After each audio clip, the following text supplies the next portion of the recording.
Chers amis de la spiritualité pratique et vivante, je vous salue.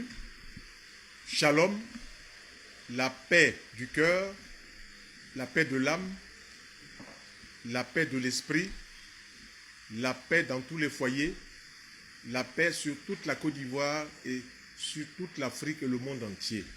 Notre séminaire de spiritualité pratique va se dérouler le dimanche 14 juin de 10h à 17h à la caisse stable, la caisse de stabilisation au plateau, de 10h à 17h, sur le thème la connaissance des vérités spirituelles et leur application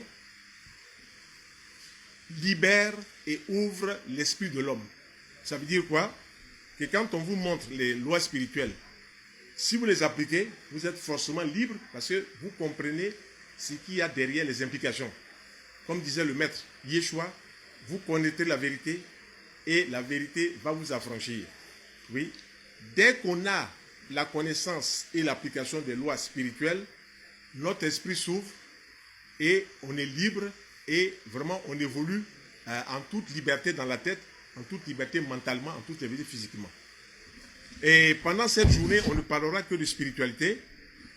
On parlera du Notre Père. Il y a des prêtres qui nous ont appelés, qui nous ont dit qu'ils voudraient avoir une culture sur le Notre Père en araméen. Nous allons parler du Notre Père en araméen. Nous allons parler aussi de deux sortes de Notre Père qui nous ont été donnés pendant notre formation aussi en spiritualité pratique. Mais ce Notre Père ne vient pas contredire le Notre Père qu'on récite dans les églises pour que chacun récite celui depuis 2000 ans. Ça ne contredit pas du tout. C'est un problème de traduction. La traduction peut changer.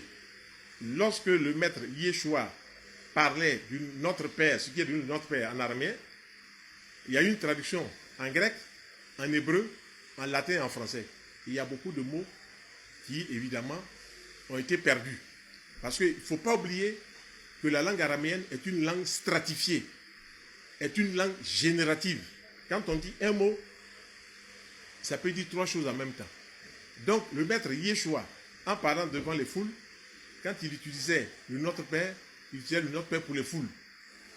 Ce que les foules pouvaient comprendre.